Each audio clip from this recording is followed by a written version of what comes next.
previous shiurim on this week's parasha, which should all be on TorahAnytime.com, are from 4 years ago, the man who stretched to heaven.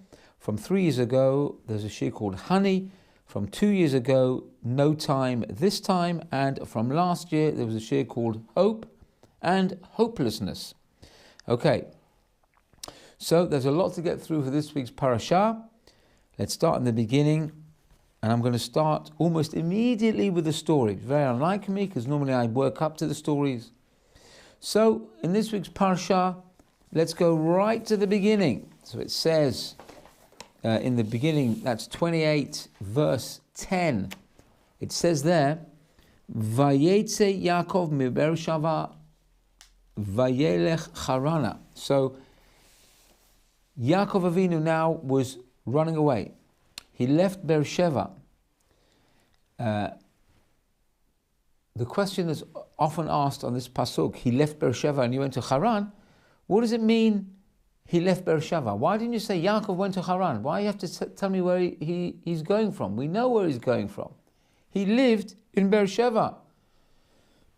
His grandfather Avram originally went to Beersheva. So why do you have to tell me where he's leaving from? So one of the answers is that leaving a place, when you tell somebody they've left a place, it ascribes significance to this act. It's not just he was going somewhere else. It's the fact that he left the place was significant. Why is it significant?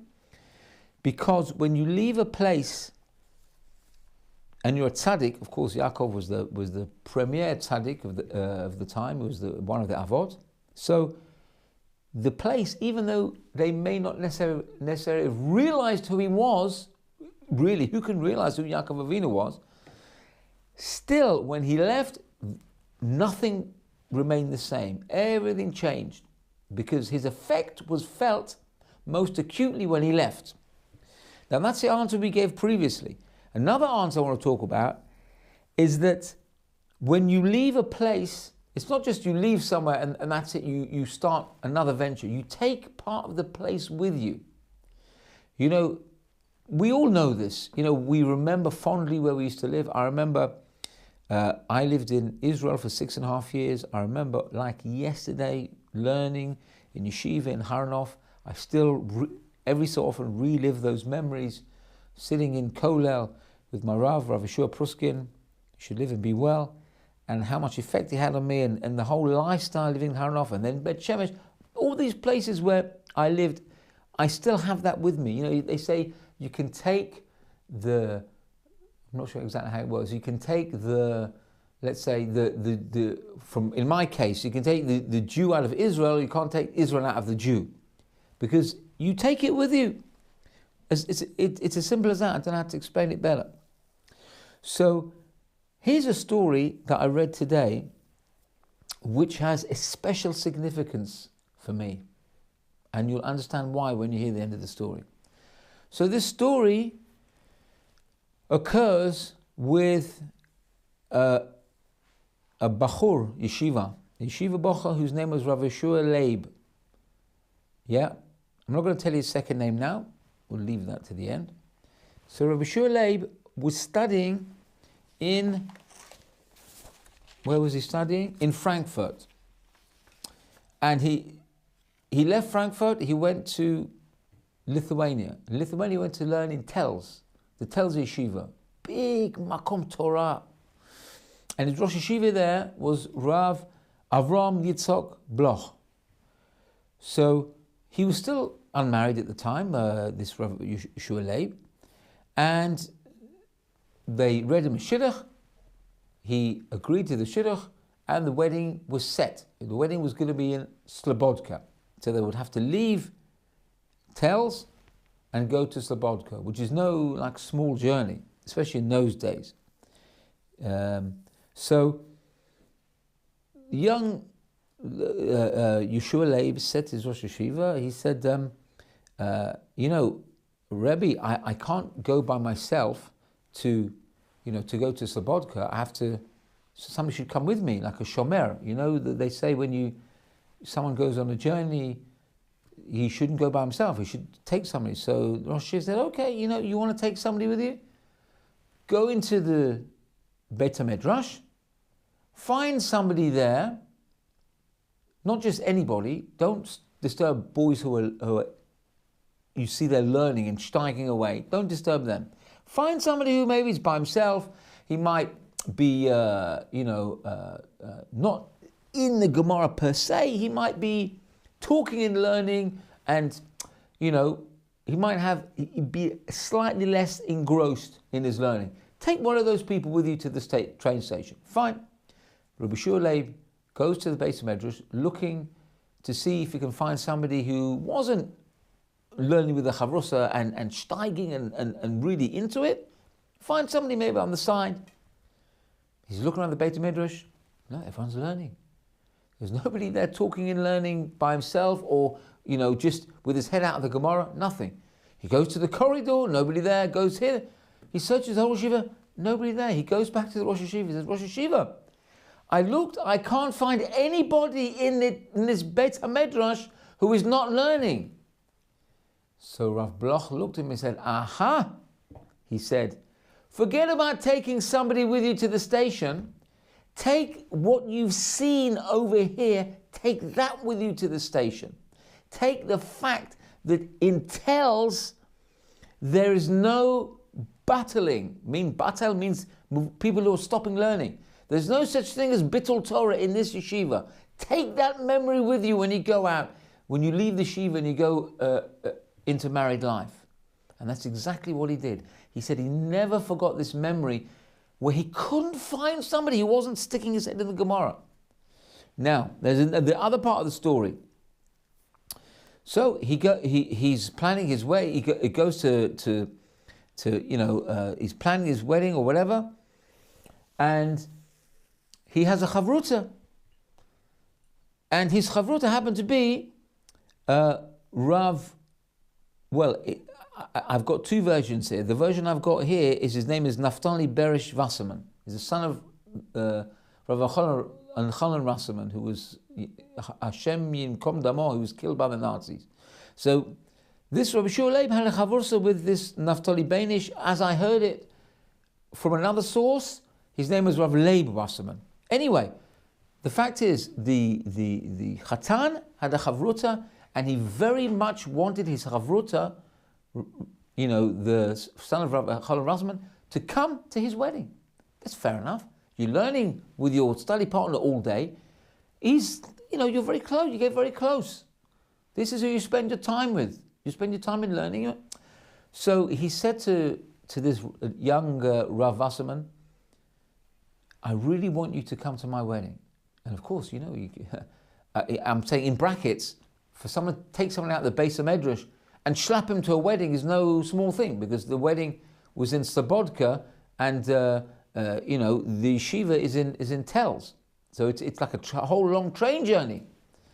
So at first, his chavruta said, I don't think I can come. But Rav Shua Leib was insisting. He said, okay, all right. My father's in town, which is Rav Chanan Wasserman. He said, I'll ask my father if I'm allowed to leave yeshiva and go to your wedding. Now, an addendum to the story is that this young Rav Wasserman was married at the time. Yeah, when I read this story, I didn't know this. I got this from another source. You're going to find out later where I got the source from. So he was married. He went to ask his own father if he could leave yeshiva to go to the wedding, and he was married already. So, you're married. Well, why'd you have to go and ask your father permission for? You're your own person. You got your own family. No, he went to ask his father, Rav Wasserman. Rav Wasserman said, no go, you can't go. Okay, so he goes back to the Chatan and says, look, I asked my father, he doesn't want me to leave yeshiva. But Rabbi Shua Leib, the Chatan, he was insistent. He wouldn't let it go. Please, I want you at my wedding. Please, it's not going to be the same without you. Okay, so he goes back to his father again. This time, Rav Wasserman Sr. said, okay, first of all, I'll tell you one thing. There are plenty of Mesamchem that are going to be at the wedding. Yeah, there are plenty of people at the wedding who are going to make the groom happy. Yeah, that's your job at the wedding, is to go and make the groom happy. There's going to be plenty of people there. They don't need you to go there. However, said senior Rav Wasserman, says, I can see this is your chavrota and he really wants you to be there. And bearing that in mind, it's so important for him, you can go. But you can only go for the chuppah. As soon as the chuppah finishes, you go back. Yeah, forget it. No dancing, no staying for the family photographs, nothing. Go to the chuppah, come back home, finished. And that's exactly what happened. Now, how do I know so much about this story? How do I know these extra bits? Because when I was reading this story, I was shocked when I saw the second name of Rabbi Shua Leib. And I was correct in my assumption. He was related to someone I know very well. And it turns out this Rabbi Shua Leib is none other than the father of my Rav, Rabbi Godlewski. Yeah, I checked it with him. I said, are you related to this man, Rabbi Shua Leib Godlewski? He goes, yes, I am related to him. He happens to be he was my father. So when I told him this story, he verified it with me. He added in a few bits. And he said, basically, it's true. He said, my father used to share this story with us quite often. Because this shaped his life. Because my Rav, L'havdil ben Chaim, Rav Rafal Zev Godlewski, is somebody who never wastes even a moment. And you look at him and you think, where do you get this from? How did you learn this midah of constantly, either you're learning, or you're helping other people learn, or you're helping with tzedakah, or helping people in the community who need help? He's never, and you see him, you will never see him walking in the street, although he doesn't drive. You will never see him, I've known him for so many years, I've never seen him walking in the street, only running. He's always constantly got this little running thing going on. Mind you, maybe that's why he's so thin. But he doesn't dawdle, he doesn't walk, even on Shabbos he walks, he's got this quick, brisk walk. Somebody once came to him actually and said to him, Rabbi, you're running to shul in the morning, get up 5 minutes earlier and you'll be there on time. Yeah, and I remember he shared this story with us and he said, do you think that man was right in telling me that I should get up 5 minutes earlier and I'd be on time for shul? So after discussing back and forth, he said, you know, he was right and he was wrong. He was right, of course, you can't rush to shul, like, you know, you're running and sweating and turning up in shul like this. Of course, that's wrong, but at the same time, you're supposed to rush to shul. You can't walk at this, not you can't, you shouldn't walk at a leisurely pace. You have to rush. Why? Because you rush for something that's important to you. Chazal tell us, you know, you go to shul, you rush, at least rush for the last part. But he's always rushing because, not because he's late, because that's what he's like. He's like, he has to make the most out of his time. And I'm sure he gets that from L'havdil ben Chaim, his father, who got that from the great Rosh Yeshiva, Rav Bloch. What a beautiful idea here. You see, the idea of never wasting a moment, taking that message with you and imparting it to your children and generations after that. And even to me, I'm indirectly influenced from this story. Okay, so Yaakov Avinu now leaves Beersheba. He goes to Haran. On the way to Haran, we have the famous incident with the stones. You know, when we were kids, we used to have this impression, you know, Yaakov Avinu gets these stones and we think, what a tzaddik, Yaakov Avinu, he's sleeping on stones, no pillow, no nothing, only hard stones. And we're meant to feel really guilty that we sleep on pillows. And, anyway, so verse 11 says, ויפקע במקום ויעלם שם קיבה השמש ויקח מאב למקום ויעשה מראשותיו וישכב במקום ההוא. So he takes from the stones of the place because he stays out in the field, as it were. He sees the stones, and you know this midrash that we were all taught, that the stones were fighting with each other. Yeah, hard to visualize stones fighting with each other. Each one says, no, I want to be underneath the tzaddik's head. No, I want to be underneath. The stones are fighting, they're bashing each other over the head, they're having a proper machloket. Yeah, I'm exaggerating, obviously. So what did Hashem do? Hashem made a miracle. All the stones joined up, and now Yaakov had a beautiful one-piece Pillow, hard as a rock, but it was a pillow nonetheless. Fine, very good, very nice. It's nice when you're kids. But what is all this about the stones? How do you understand this? So there's one word that I just mentioned now, which sheds light on why it was so bad that these stones were fighting and that Hashem had to make a miracle. It's because each one said, Anochi, I want to be the one who the tzaddik puts his head on. Yeah? That's the word that was so bad. The stones were not thinking of each other. Each stone was thinking of itself. And the mussar we get from this is that when you are for yourself, of course, you're going to create machloket. You're going to create arguments. If your life, you're always saying, I want this, I want that, then there's going to be strife. So what did Hashem do? Hashem said, look, forget, 10 ones. Let's make one. Yeah, instead of like 10 individual stones, let's make one. So there's no such thing as I. There's only one I, a collective I. That shows you that you want to get something done. You don't think of yourself ahead of anybody else. You think of the whole, the composite, first and foremost. Now, we think about this idea. It's very nice and very touchy-feely to talk about being ba'achdut and only thinking of other people first.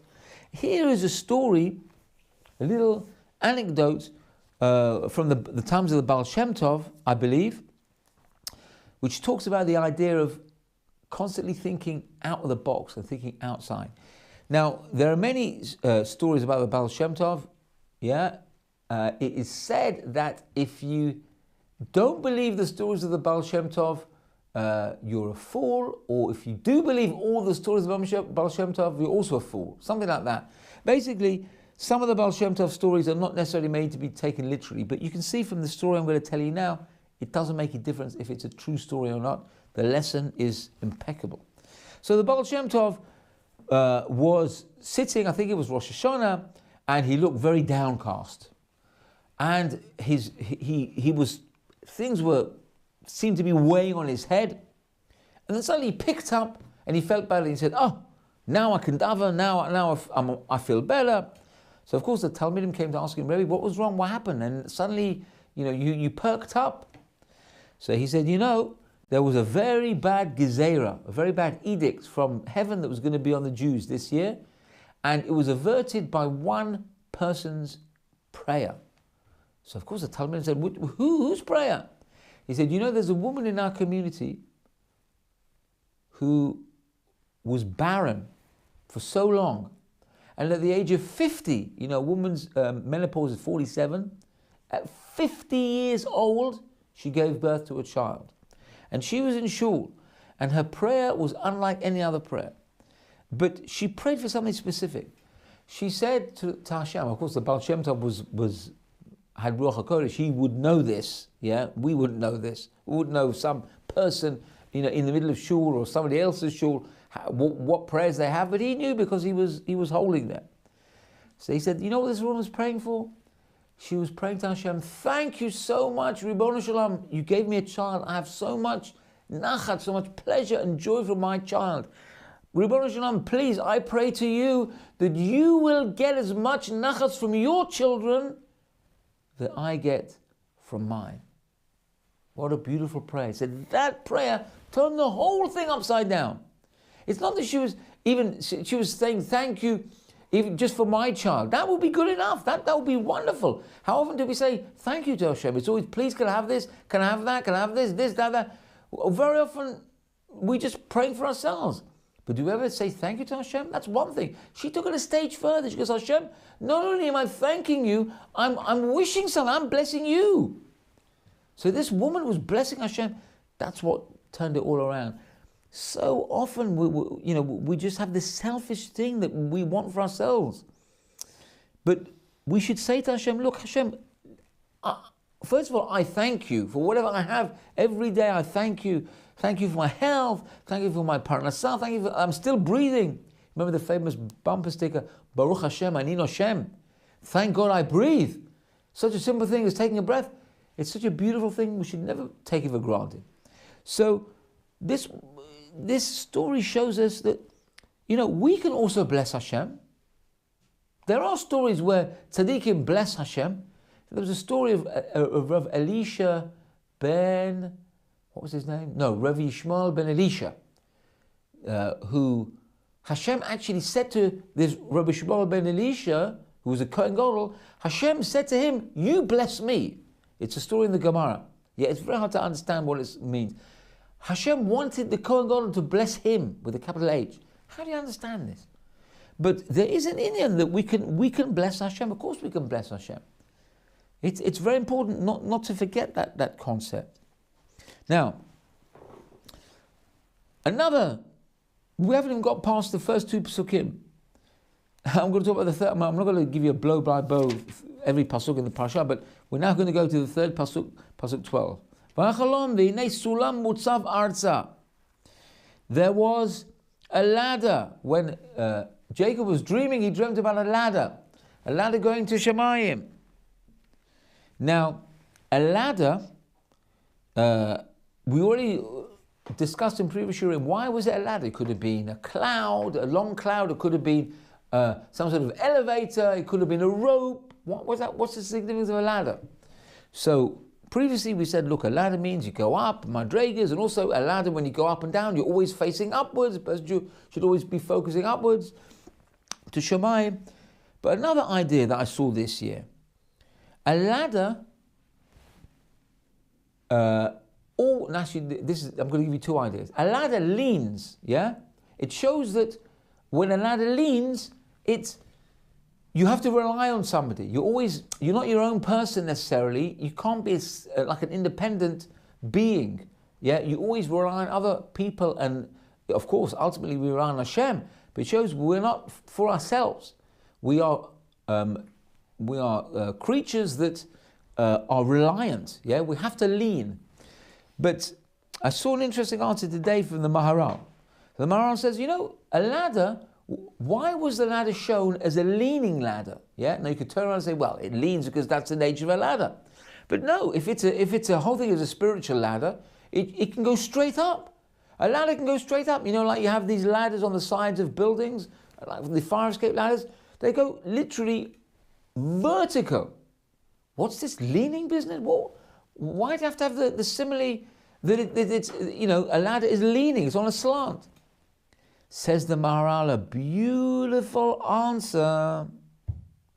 Because if a ladder is straight, then each rung is in exactly the same position, only higher than the last one. Yeah? So you have one rung here. The next rung is exactly, I think the word is perpendicular. Perpendicular, I have to start remembering my maths now from school. Perpendicular above the next rung. And the next rung is above that perpendicular, right? So in other words, it's exactly above. It just means, let's say one rung is 2 feet above the ground. The next rung is 2 feet and 6 inches. The next rung is 3 feet, etc. Yeah, they're in the same position in one plane, in one, dimension. But in the other dimension, it's just directly above. Now, we know the ladder is supposed to signify a person's spiritual ascent. So the higher you are on the ladder, the higher you are in terms of your spiritual development. So we're supposed to go up. That's the other idea about the ladder. It's spiritual ascent. It means you have both feet on the rungs. And then next step, you have both feet. You go up stage by stage by stage. It's not a case of you're flying up quickly. Yeah, each stage, shlav al shlav, shvai shvai, they say in Arabic. So that's the other idea behind the ladder. But why is the ladder tilted? Because we do not want each rung to be one above the other. Because you know what it means? It means that a person gets to a level in his life, and then he looks above, somebody else is on a higher rung. Well, he's the same as me, he just knows more than me. So he's on the same path, he's got more than me. I have 6, he has 7. I have 500, he has 501. Yeah? So he's just a souped up version of me. How does that make me feel? I'll tell you how it makes me feel, and probably other people. It makes me feel inferior. It makes me feel that I'm not an individual. I'm just worse off than him. Like there's a famous skit that has three people, one short, one medium, one tall. Yeah, the middle one looks at the short one and says, he's shorter than me, and looks at the tall one, he's taller than me. He does what he does. Basically, I can't remember the sketch, Baruch Hashem, but it means that each one has his position in life. He's lower than me, and he's higher than me, and I'm in the middle. Or the lower one, it says, there's two people better than me. That's not what life's all about. That's why the ladder is slanted, because you know what? Think about this carefully. You have rungs on a ladder. If the ladder is slanted, the person above you is not above you. He's above and right of you. And he, the one who's above you, the one above him is to the right of him. Nobody is on the same place. Nobody's on the same position.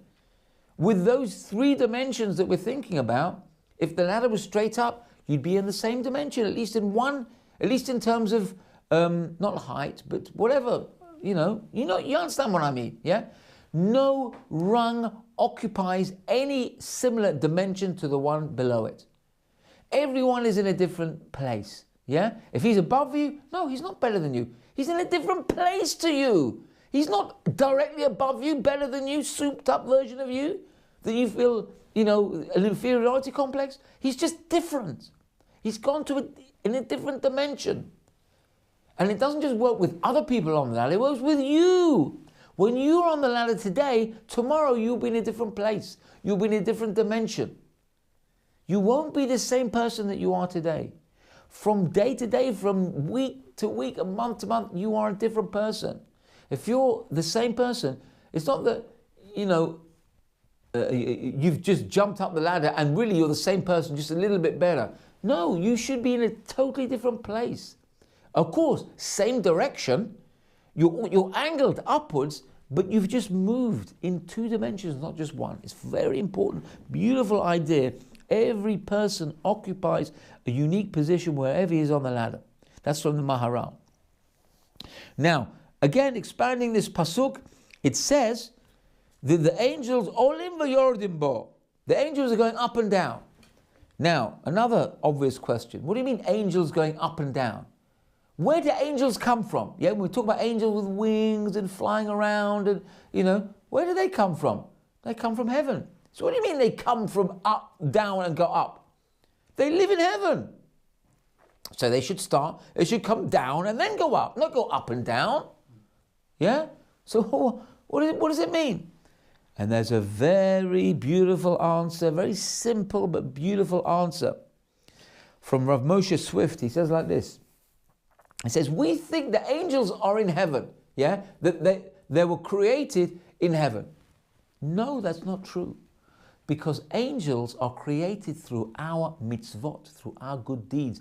Every time you do a good deed, you create an angel. So where are the angels created?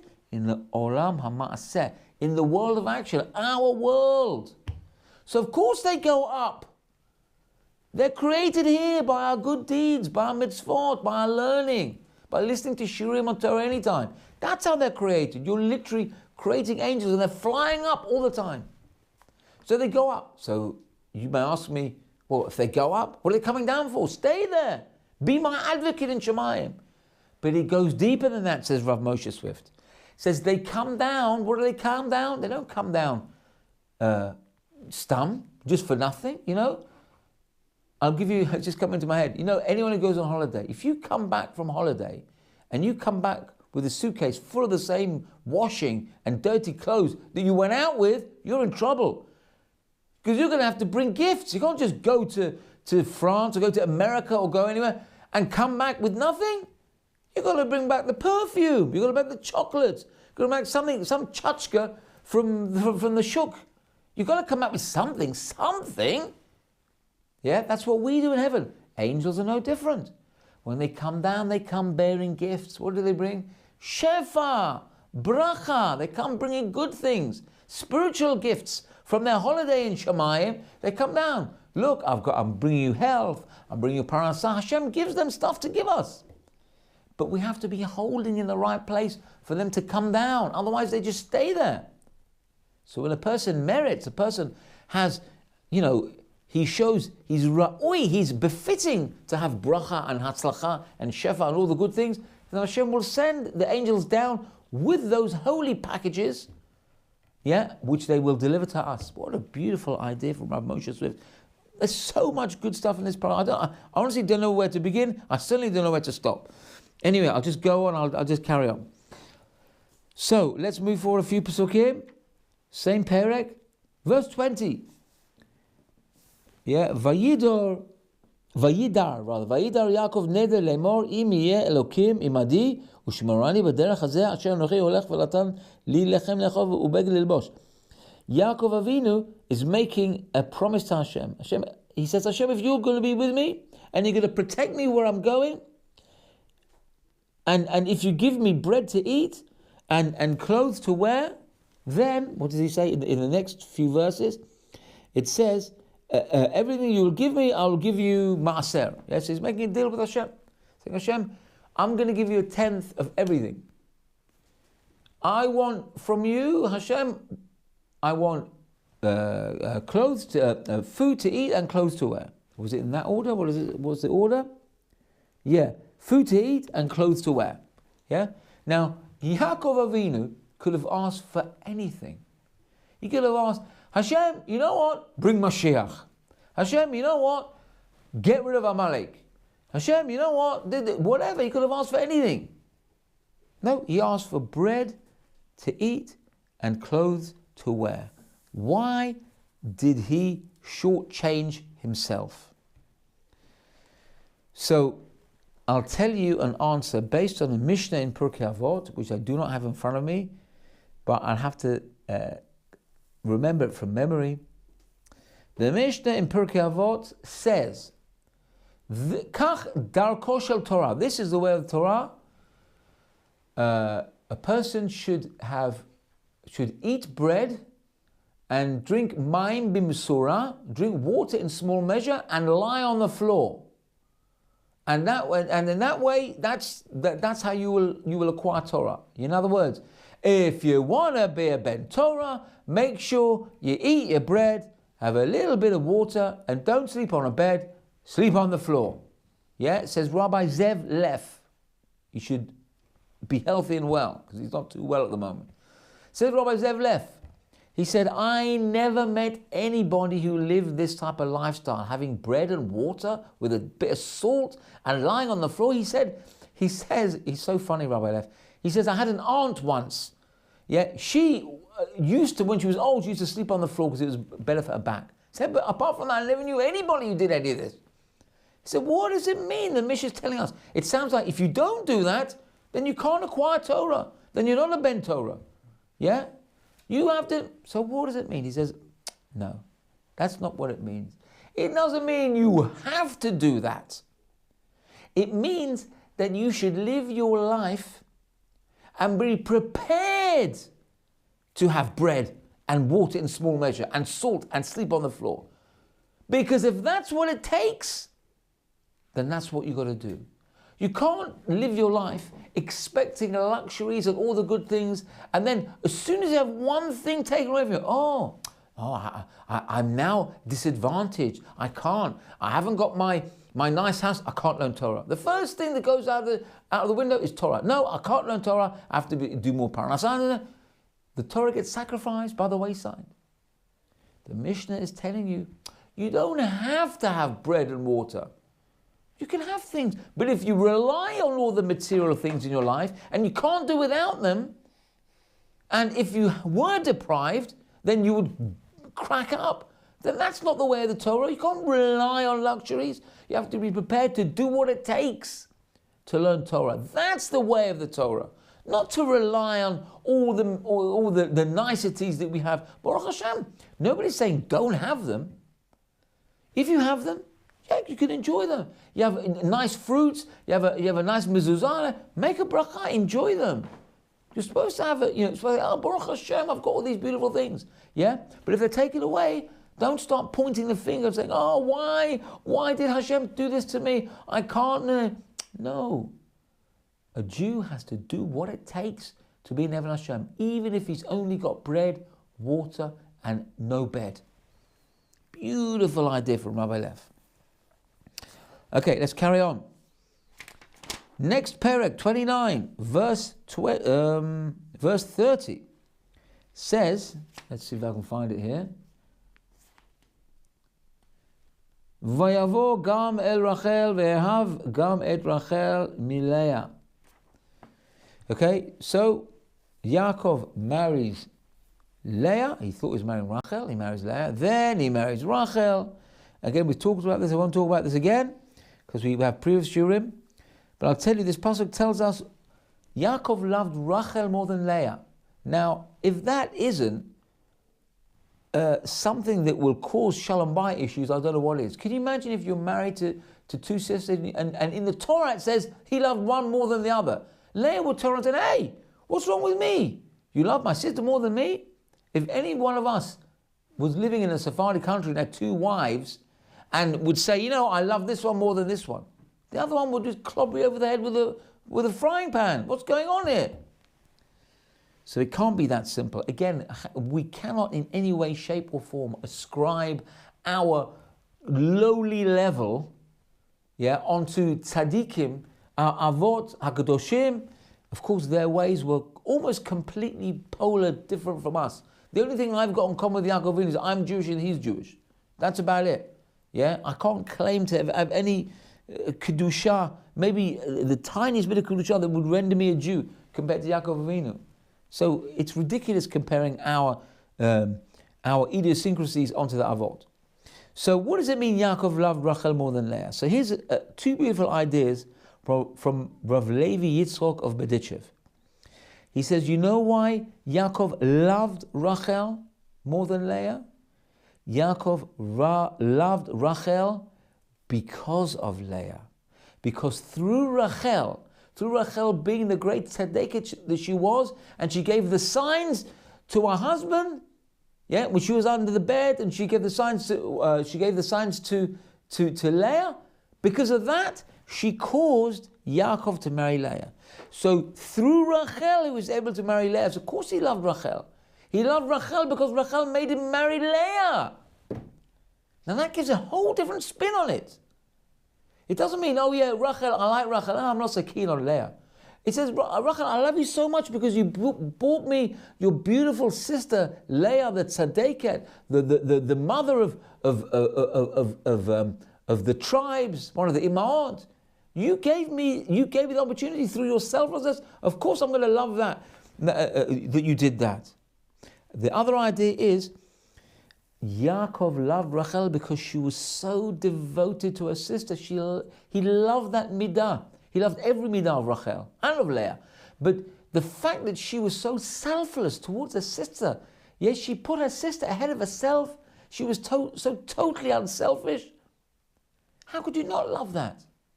How could you not love such a person who is like that, who thinks of themselves last and puts other people first? Who would not love such a thing? Of course, Yaakov loved Rachel because she had this incredible midah. Now, next perek 30, pasuk 8. Naftule Elokim niftalti imachoti gam yacholti v'tikra Shimon Naftali. Now, in this week's parasha, also we get privy to the birth of the tribes. Naphtali was one of the tribes. So what did, when all the tribes were named, they're all given the reason behind the names. So when Naphtali was born, it says here, let me translate it in the English, and Rachel said, with mighty wrestlings have I wrestled with my sister and have prevailed. Yeah? So what is this mighty wrestling? Well, she was fighting with her sister? What's going on? No, that's not what it means. Rashi tells us that Rachel prayed to Hashem. I think the closest word I can come up with is incessantly. She incessantly prayed to Hashem. Yeah? Not that she was fighting with the sister. No, I won the battle and now I've got a child. No. She prayed to Hashem like a struggle. She was struggling with her prayer. Because why? She prayed to Hashem, I want to have a child. No. The answer is not that. No, okay, the answer is no. No, I want to have a child. No, I want to have a child. No, please, I want to have a child. Please. On and on and on and praying and fighting and praying. And she kept coming up against the same brick wall. No, no, no, no. But she would not give up. She prayed incessantly and on and on and on. Says Rav Shimshon Pinkus, when it comes to things of spirituality, there's no such thing as giving up. When it comes to ruchniut, whether a person needs to learn Torah, or he needs to, or a woman needs to have a child to start Kalal Yisrael, or something to do with spirituality, it's not a case of, I'll put in my hishtadlut and finished. Yeah? That's not what spirituality is about. Spirituality is about persistency. It's about breaking down that door, not giving a little knock, knock, knock, knock on the door. No, you've got to break down the door. I'm not saying be a vandal. I'm talking about in spiritual terms. You have to break the barriers that's stopping your prayer getting through when it comes to ruchniut. When it comes to gashmiut, to things which are material, then you do your ishtadlut. If you don't get what you need, okay, then I've tried and that's it, finished. The problem is, as is always the problem, people get them mixed up. People think when they pray for spiritual things, no, I only have to do my ishtadlut, I have to make my effort, and if it doesn't work, I'll give up. Or when it comes to, wanting something material, no, I have to have it, I must, and they go and they earn money and they do that, and everything until they get what they need. Oh, when it comes to spiritual matters, nah, takes a back seat. It's not so important. Oh, you can't say I didn't try. Well, that's not what we're told in this pasuk. We're told you've got to keep pushing. Keep pushing. And she's showing us that you can't just make one prayer or two prayers or 10 prayers and just give up. It's something that requires constant effort. It's the material things that are things that only require hishtadlut. And don't get them mixed up. Talking about giving effort in learning, it's about time I told you another story. Here's a story of a certain man who was who was learning Torah all day. This man was in his late 90s, and he was known for coming into the shiva in the morning and leaving only at night. He was steiging constantly over his Gemara, and if he fell asleep on the Gemara, he fell asleep, and when he woke up, straight back into the Gemara. And people were shocked in the yeshiva. This 90-year-old man, he's nearly 100 maybe, and he's learning all day. He's putting us to shame. Where does he get his energy from? So when somebody asked him, he told them the following story. He said, when I was a young man, this must have occurred quite a few years ago. So when I was a young man, I studied in yeshiva in Volozhin, and the Rosh Yeshiva was Rav Chaim Volozhiner. So I was not like I was not, let's say, the best Talmud in the yeshiva. I would learn and I would, leave my learning and not concentrate, and I'd get distracted. And Rav Chaim used to tell me, put your head in your Gemara. You should learn b'hatmada uv'shkeda. Study and don't battle. Yeah? Not battle, batel. Don't waste your time. Put your head down. And I found it very difficult.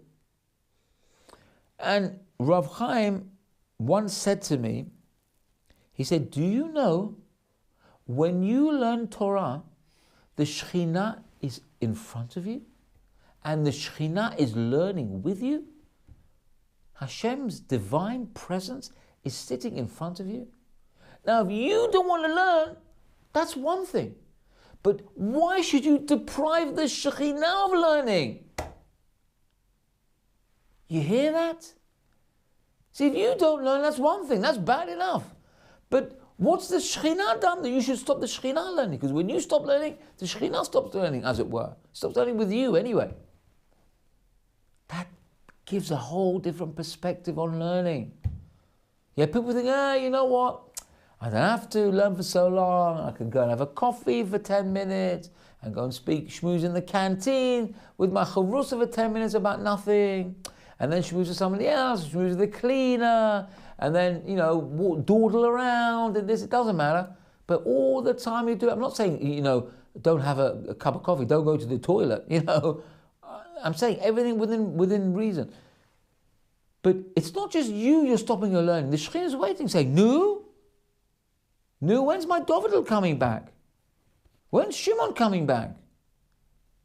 When's Baruch coming back? It's not a case of just you. You're stopping the Shekhinah. It's something to bear in mind. It puts a whole different perspective on things. Okay, a couple more points now. I'm going to end with a couple of amazing stories in true Pesach Kron style. Let's go 31. 31 verse 34. What does it say here? We're nearing the end of the parasha.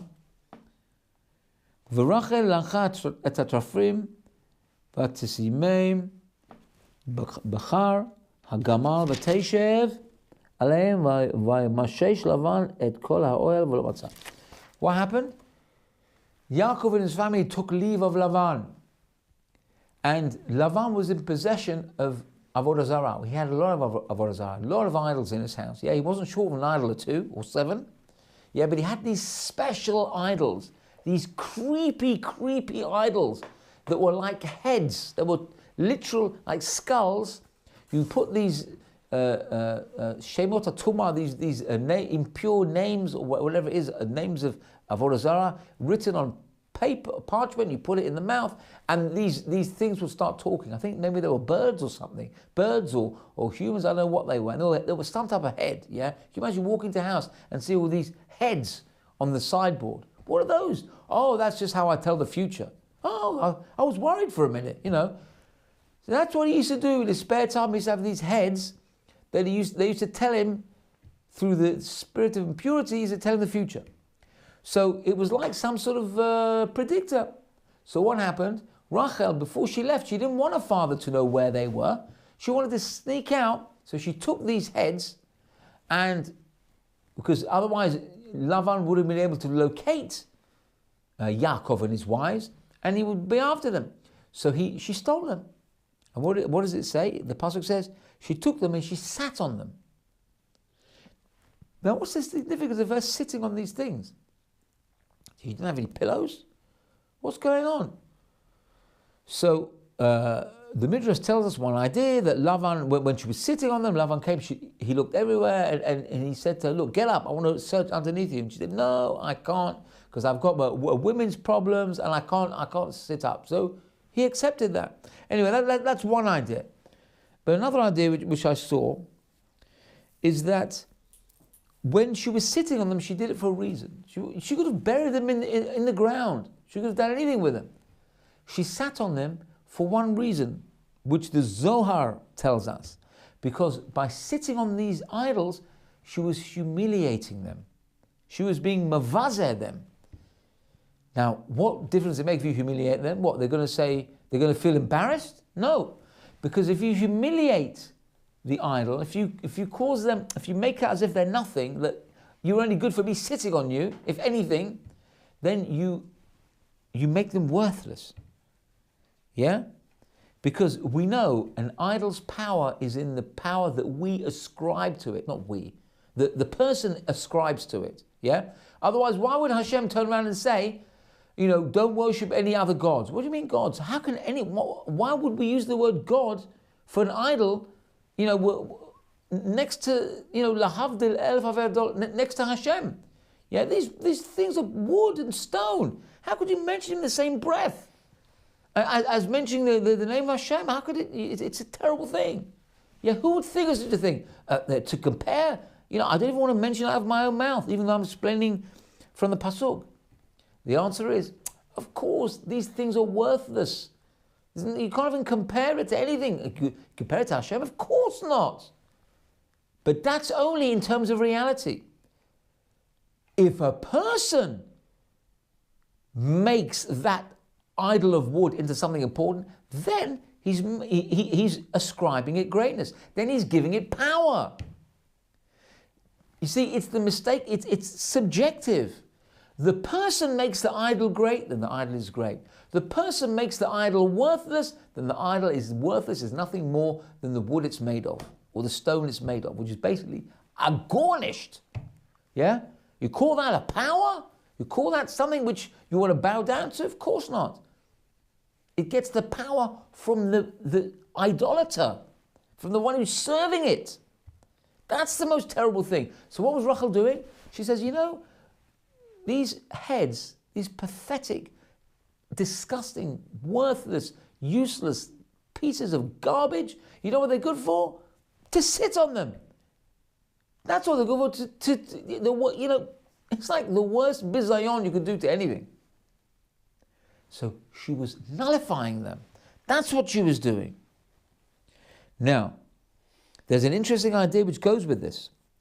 How do we get rid of chametz? There is a way we can get rid of chametz on Pesach, and that is by nullifying it. How do you nullify it? Well, we know how to nullify it. We burn it. Yeah? Or there's other ways in the Mishnah. You throw it to the wind, you throw it in the sea. But the best way is to burn it. But there is another way you can nullify chametz. Yeah? Let's say if you run out of time, and you remember you've got chametz somewhere else, and you can't get to it before Pesach, how do you nullify it? With your mind. You say, Hakol batel and butal. I can't remember the exact lashon. You say, how does it go?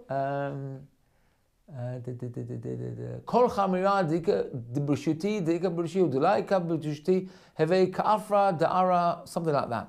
Yeah? He said, any chametz which is in my possession, I'm now nullifying it. It's like the dust. It's like nothing. Yeah? And what do? It's the same chametz. Yeah? Before you nullified it, it was sitting in a cupboard somewhere 200 miles away. Now, what have we done? It's still sitting in a cupboard 200 miles away. But you've made it worthless. You've nullified it. If you nullified it, it's got no power. And what's the opposite? This is the frightening thing now. How do you activate it? Well, with chametz, how do you activate it? You bake it. You let it rise. If it rises, it puffs up. It gets bigger and bigger and bigger. Why? Because you let it go. You let it do what it wants. You didn't nullify it.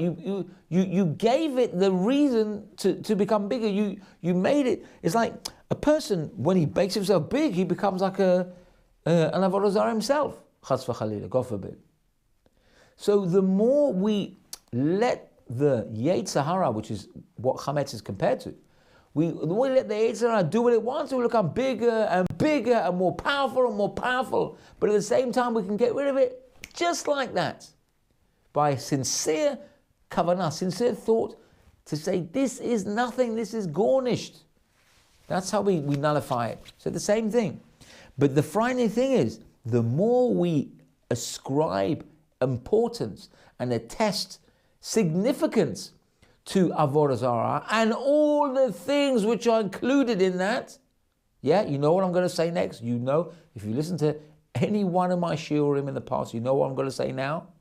If you attest importance to your iPhone, your internet, your iPad, your whatever it is, whatever garbage that you misuse and that you abuse, then you're puffing it up. You're making it important. Now that becomes your God with a small g.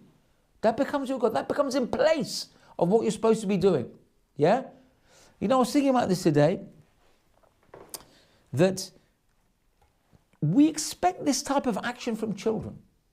When a child is playing with a toy and you ask him, Shefela, come clear up your room. No, I'm playing with my toy. Shefela, you could play with the toy later. You need to tidy up your room. No, I'm playing with my toy. And it goes on and on. Yeah. Okay, it's not ideal. Yeah, your kid should clear up the room. But at the same time, that's what kids do. They do things and they forget. They can't tell what they're supposed to do. Even the parents are telling them to their face, go do the right thing. Don't do this thing. Yeah. Now I'm being generous when I'm saying playing with toys. They could be doing worse stuff like that. Yeah. Chas v'chalila. But they just don't understand. Why? Because they're immature. They're children. Yeah. For kids, it's one thing. What really hurts is when you see an adult do it. When an adult is supposed to go and do a mitzvah, come and do a mitzvah. No, I've got to finish my email. I've got to finish. Listen, I have to do YouTube. I have to do all this stuff. Yeah, but there's a mitzvah waiting for you. No, I can't do it. I can't see how busy I am. That's no longer in the realm of a kid. Now the adult is just a big kid. He's so immature, he can't see. Drop what you're doing. That can wait. The mitzvah can't wait. This garbage can wait. I'm not saying garbage necessarily. He could be doing something important, but it may not necessarily be as important as the mitzvah, which will go. The mitzvah she'over, which will go. When the mitzvah turns up, you run to it, like Rabbi Godlewski we discussed before, and his father, Zatzal. You can't just leave and just, no. So that's how you make an avodah zarah. You make it important, you puff it up. But it's worthless. It's you that's giving it the power. It's got no intrinsic power. Like Rabbi Wallersley always says, a computer, you know how worthless it is? All this, we're so obsessed with it. All you got to do, click the power off button, and it's finished. Gone. History. Where's all the good things I'm watching? Gone in what? Cheek. Because you're the one who makes it important. Don't be immature like a kid. Be an adult. Be mature. Put aside the garbage and go and do the mitzvah. Excuse me, I'm being very strong. Anyway, now I'm just going to finish off. I'll tell you one last thing before the story, and that is there was a movement in the times of the Industrial Revolution here in these shores of Great Britain called the Luddite movement. Yeah, who are these Luddites? Well, the legend goes there was somebody called Ned Ludd, who was somebody who was very much against the proliferation of technology. In those days, technology was not electronics. In those days, it was looms, automatic looms, like things which would take jobs away from people who were skilled workers. Yeah. So these Luddites, who actually came years after the original Mr. Ludd, they formed a group and they would go around smashing up these machines, these sewing machines and whatever. Why? Because they were at risk of losing their jobs. Yeah? Because now they'd be redundant. So that's how they manifest their feelings, by violence. Now, of course, I'm not saying we should do that, but what I'm saying is through this bizarre movement, there is something we can learn. Because really, we should be against technology. Yeah, I'm not saying we should all burn our computers and smash our phones and all this. I'm not saying that. Yeah, I'd like to say that, but I'm not saying that. But what I am saying is that we should, at least in our minds, smash up the idea and burn up the idea that these things are meant to dominate us. We're meant to use them for what we need, and when we stop needing them for what's absolutely necessary, put them away. Push them aside. You have a phone, use it to call people. Yeah? Nowadays you have to say use it to call and text people. Yeah, but don't, I can't tell you how it hurts me to see people on the phone all the time. Now, I'm no different. I use a phone. But if you want to know my personal thing, is that I don't have internet on my phone. And I've been pressured a lot to get internet on my phone because of my business and because what I do in terms of the community. And people are telling me WhatsApp, all this. I'm not interested. I have a phone. It's perfectly good for calling people. It's perfectly good to send a text to somebody. I keep my diary of my shiurim and my chavrutzas and everything, and my whatever weddings I'm doing. And also I listen to shiurim on it as well. I don't need anything else. I don't need any YouTube or Google schmoogle. I don't need that. Yeah. To have it in your office is one thing, but use it sparingly. For me, I don't need Baruch Hashem Yishtabach Shemo La'ad. I don't need to use it on my phone. I don't feel I'm missing anything. If I don't feel I'm missing anything, I don't want it. I'm not interested. I'm simply not interested. It would make me too depressed to have an avodah zarah, or me making an avodah zarah that I have to rely on it all the time and checking and looking which emails and this email and this text and this app and this that. Oy vey, I'd never get anything done. I would literally never, and time is short as it is. What's the point of wasting half an hour looking at senseless, stupid videos and this mishugas that's come out now? Snapchat, they call it. Snapchat, yeah? The worst, sickening, I can't tell you, garbage, time wasting. And I could rant on for hours, but I'm sure you're probably fed up with me now Maybe you won't even listen to any more Manshurim. But listen, I've said my piece. So, yeah. I'm going to finish with a story. I can't leave you on this depressing note because, I'll get emails that I'm anti-technology. It's just we can't put Hashem second. We cannot do that. We have to put Hashem first and foremost. Nothing has to come in the way of Hashem. Nothing has to stop that. Yeah? Use a phone. Use it to help you in Avodas Hashem. Not against Hashem. Not taking away from what you're supposed to be doing. Use it to help you. And you'll be surprised. You'll need it less and less and less. Believe me. Hashem Ya'azor. Hashem should give you Siyata Shmai. Anyway. Here's a story about Rav Kreisworth from Antwerp. Zecher Tzadik Livracha. This story was told to me by the aforementioned Rav Godlewski, my Rav. He said Rav Kreisworth became very ill. The doctors gave him, I think, days to live, maybe hours to live. He was in a very, very bad matzav. And he was told, listen, there's nothing you can do. The doctors have given up on you. Listen, that's it. Go to your family and finish. That's it. Write your last will and testament. That's not what we do. He went to none other than Rav Kanievsky, not Harav Kanievsky we have now, his father, the Steipler Rav. And the Steipler Rav said to him, oddly enough, I have to look on my phone for this. I took a picture of because it's in the Ashkenazi Siddur, and I didn't have it with me, so I took a picture of after all I said about my phone, I'm now using my phone.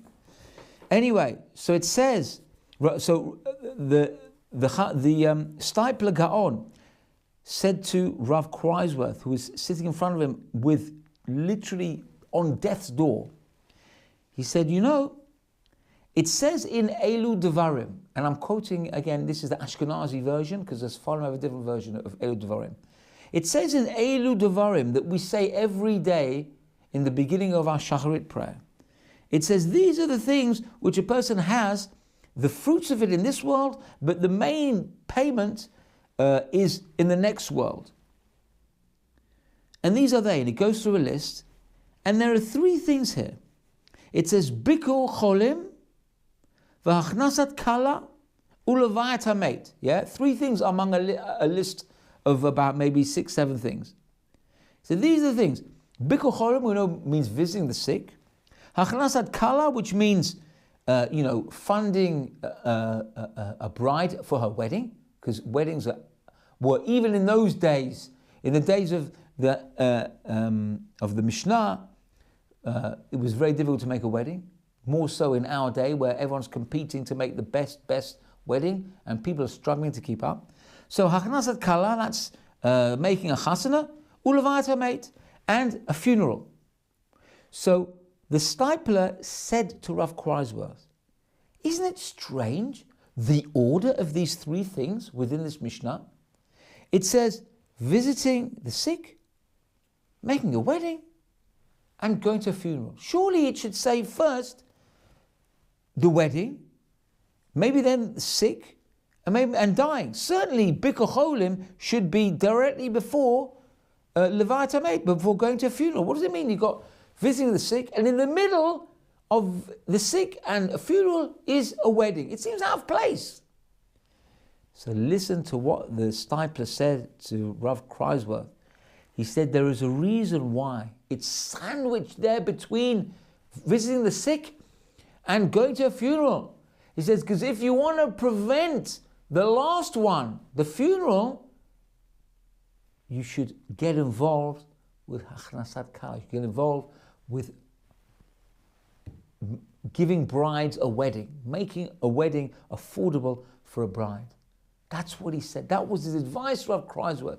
Rav Kreisworth, who was literally like on death's door, he took that advice and he said, I am going to take on now, I'm going to spend my time, whatever time he had left, who knows, in helping brides to make weddings. and he got involved, and he lived through this illness for another 22 years. Okay? I'm not talking about another few weeks or few months. I'm talking about 22 years. During those 22 years, he made literally hundreds of weddings for brides and grooms who could not afford, chatanim and kalot who could not afford having a wedding. Do you know what that is? Can you hear what that is? This is a mitzvah we should not understate in any way, shape or form. When somebody comes to collect for Chanasa Kala, there's a bride who can't afford to make their wedding, they've got nothing, they can't have a caterer, please help. You've got to think about it in a different way now. Because it comes between being sick and dying. That's the wedge that's going to keep those things apart. So think about that. Next time you have a mushulach, a charity collector comes to the door, is ever throwing the door in his face? Listen to him.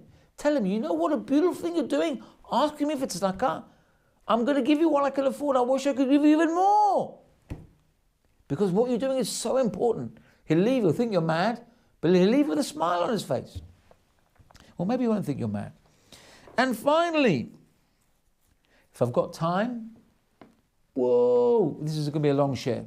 But let me tell you the story. This was the last thing that I researched for my shiur, and it was literally, I had 5 minutes left before I had to leave to come here, and this story cropped up, and what a story. So, there was a Rav called Rav Yeshua Brim, who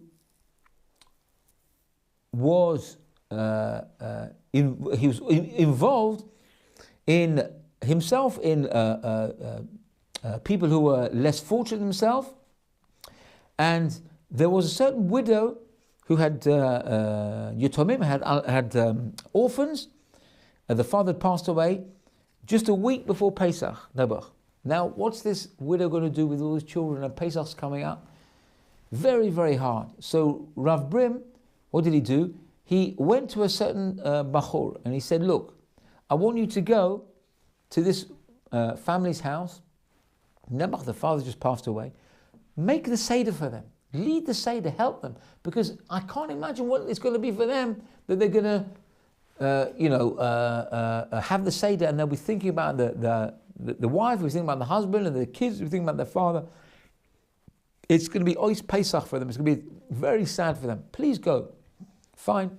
So Rav Brim, when he was on his way home from shul, he thought, you know what, I'm going to pop into this house and see how they're getting on. And he comes and he sees the widow and the children sitting there, and the boy who he told to come and help them, he wasn't even there. And she was there, she was plutzing and saying, where is he? And she was starting to cry, and that is not a good thing. A widow who's crying, that's not a good thing. Orphans who are crying, that's not a good thing at all. So now Rav Brim said, okay, he's not here, I don't know where he is. I'm going to sit with you. And he sat with them, he made the Seder with them. The whole Seder, from beginning to end, he made with them. While his family, who knows what they were thinking, you know, where's our father, what's happening? But he sat, and as soon as he finished the Seder, he didn't rush it. No, he could rush it and then they'd feel like worthless. No, he did it properly, slowly, right up until the point where he had to leave. Then he wished them goodbye. As he finished his Seder, he went out the house, closed the door, ran to his family. Yeah, once he'd done the mitzvah slowly, he ran. His family were like, gasping, what's going on? Tati comes in. It's only a few minutes before we have to eat the afikoman. Fine. Their Seder, they rushed so they could get the afikoman on time. And Rav Brim didn't even tell them why he was late. He said, later, let's do it first. They did the Seder what they could. After they eaten afikoman, he said, now I'll explain to you the story. And he told them the story. Of course they understood. But then one of the children said, Tati, I know, of course, it's such a big mitzvah to help an orphan and to help a widow. He said, but at the expense of your own family? He said, Tati, surely is that right, Tati? So Rav Brim said to his child, he said, listen, there's a reason why I'm like this, and I'll tell you why. He said, when I was a young man, I went to visit the Chazon Ish. And the Chazon Ish, we had to ask his advice about something, And after we finished, the Chazon Ish said, there's one of your friends who needs a shidduch. We must find him a shidduch. Will you help him? So of course, me and my friend who was with me, we said to the Chazon Ish, of course, Rebbe, tell us how, So we went, we arranged, we got a shidduch. The shidduch was made, and the wedding was arranged, beautiful, they were so happy. Now, it came the time when they were having the Tanaim, they break the plate at the wedding beforehand, they make the conditions, etc. And the Mechotenisters, the mothers of the bride, the bride and the groom, they break a plate. Yeah, it's Jewish tradition among many, many families. So the Chazon Ish was going to be at the Tanaim. He said he was going to be there when they break the plate. So he wasn't there. So I went to the Chazon Ish's house to see where is he. And I open the door, I see he's sitting there with an old man and an old woman. And he's talking to them what appeared to be like advice on how to manage a shop and how to buy stock and how to sell. And these old man and old woman are looking and they're getting advice and they say thank you. And he's talking and talking and talking and talking. And me, I was with somebody else at the time. And we're waiting there for 1 hour. Meanwhile, the wedding is on hold. They're all waiting for the Chazon Ish, and I'm thinking, what on earth is going on? I'm starting to well up. I'm getting impatient. But I couldn't tell the Chazon Ish. What could I tell him? So when he finished, he said goodbye to this old man and woman. And the Chazon Ish looked at us. He said, "I bet you're wondering why I was spending so much time with this old man and woman." So I said, "Actually, I was a little bit curious what was going on." He said, "I'll tell you what it was." He said, when they came to me originally, I didn't know who they were. He said, but I found out. No, I didn't know what they wanted. I knew who they were, I didn't know what they wanted. You know who they were? These two are survivors of the Holocaust. They've got nobody. All they've got is their little store. They have a little, like a makolet or some, like a tiny shop somewhere where they have a few things and they sell them. And they came to me for advice. How do we do this? I couldn't, just give them a short answer and let them go. He said, I spent time with them. I helped them and comforted them. And do you know what? And the Chazon Ish looked at me. The Chazon Ish looked with the most beautiful look. And he looked at me and he said to me, the fact that you were here and you waited with me, you became part of the mitzvah. It was like you were helping this elderly couple in getting advice how to run their business and how to make a parnasah. And when I heard that, I thought to myself, that's a beautiful thought. And that's why I spent so long with this widow and her children at the Pesach Seder. Because I was helping them. And you know what? By the fact that you waited for me, you were also part of the mitzvah. You got the mitzvah of 2 Sedarim. Our own Seder and the Seder of this widow and her orphans. What a beautiful idea. This is not a new idea. We know this idea, but you see such a beautiful story how we can join. We don't even know these mitzvahs are occurring and we can be part of them. They say a woman who helps her husband to learn Torah, she helps with the kids, she maybe earns a bit of money herself, she helps her husband to sit and steig in kola. She has the mitzvah. And I heard she has even more mitzvah than him. Why? Because he learns Torah, at least he gets a geschmack. He sits with the Gemara and he's learning the Chavos and it's exciting and it's wonderful. She just has aggro from the kids. She has to get up all hours of the morning, put them on the school bus, rota and making meals and everything. It's very hard for her. She doesn't get the same geschmack out of learning. So that's why she gets more than the husband even. You hear what's on? All of us should learn this beautiful lesson. It shouldn't be all I, me, everything for me. We have to join with others, put others first, put ourselves second. Yeah? The only way we should put ourselves first is so that we can put other people before us. Otherwise, don't think of yourself first. Put yourself second. I'm not saying kill yourself. I'm saying put yourself first in order that you can help other people. I'm not saying neglect yourself, but all of us should put other people more ahead of us. Yeah? Further ahead of us than we put ourselves. Help them. And then maybe Hashem will do like He did with the stones, that we said in the beginning of the shir, will join all of us together.